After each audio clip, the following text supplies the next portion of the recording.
Alors Jean, je te vois en train de faire un panier là. Oui, je fais disons, ça s'appelait un paillon dans les chez la campagne. Que le panier s'était fait avec des osiers et des bois de châtaignier que l'on tressait.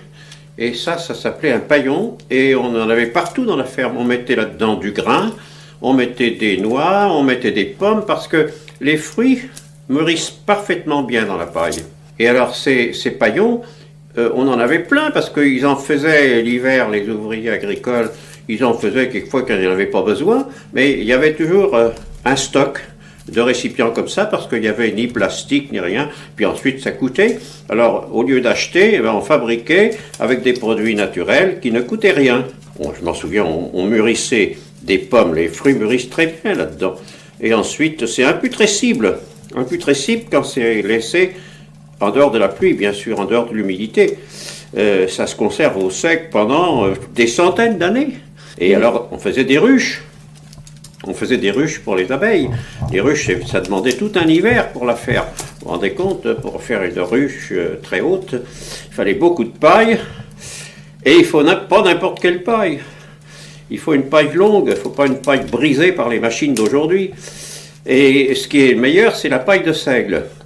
Alors cette activité-là, fabriquer des paillons, ça se pratiquait en général près d'une cheminée?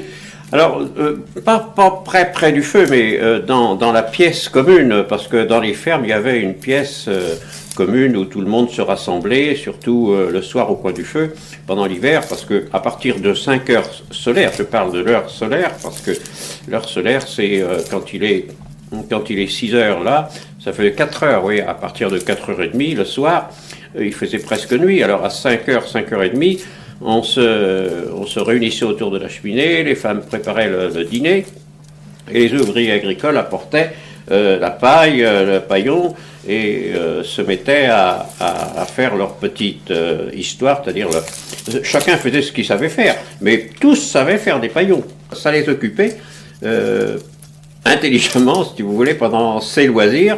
Ces loisirs étaient longs, je m'en souviens, à 9h, toujours l'heure solaire, bien on commençait à aller dormir, ça faisait 11 heures d'aujourd'hui, quoi. Donc, je crois qu'il n'y a qu'une heure maintenant de décalage. Donc, ça faisait 10 heures, quoi. On allait dormir pour se réveiller le lendemain matin à l'aube, car les paysans, dans ma jeunesse, dans mon enfance, travaillaient, et mes parents travaillaient donc du lever du jour jusqu'au coucher du soleil, quoi. C'était le rythme du travail, c'était pas les 35 heures, c'était la lumière. Mon arrière-grand-mère me racontait que dans son enfance, il n'y avait de lumière que le feu de la cheminée.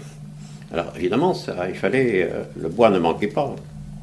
Il fallait avoir beaucoup de bois pour cette lumière, et il s'éclairait aussi avec de la résine de pin.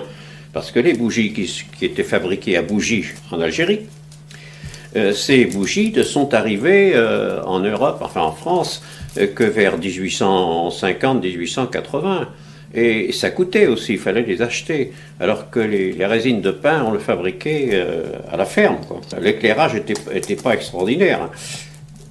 Il s'éclairait avec le feu de la cheminée. Ça, faut l'avoir entendu pour se rendre compte, hein. C'était, on peut dire que c'était la pauvreté qui régnait partout, hein. Il n'y avait pas de richesse. C'est très bien ça, il me faut une ronce que je n'ai. Si, là voilà, elle est préparée celle-là. Donc il fallait de la lumière, et la lumière du feu suffisait pour faire ce travail.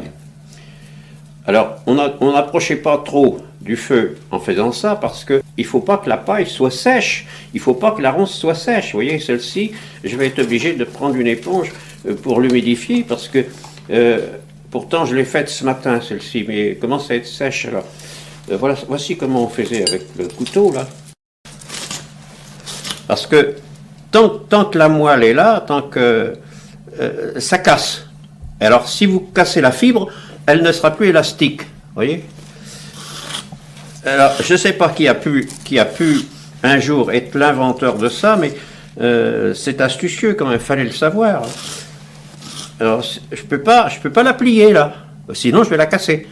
Alors que là, vous voyez, alors elle devient souple. Dans ce temps-là, les gens se racontaient des histoires, se parlaient entre eux.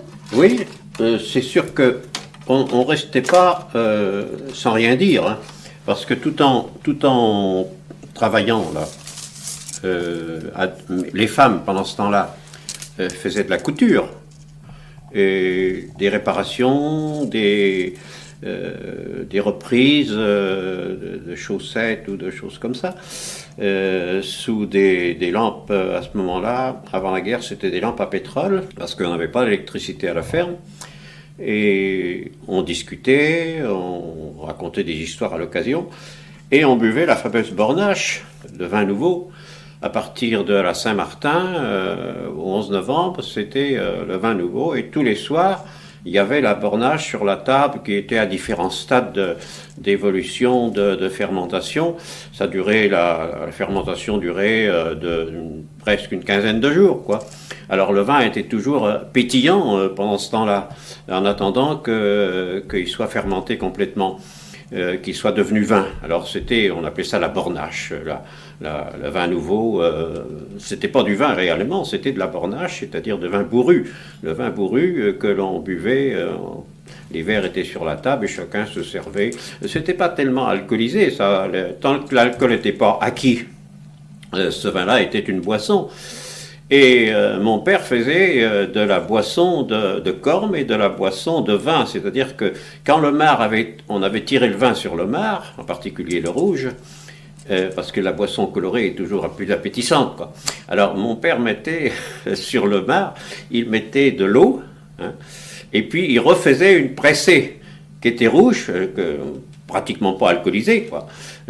Il reprenait le marc et on avait du jus rouge qu'on appelait la boisson. Une déformation de boisson, la boisson. On disait ensuite la boisson.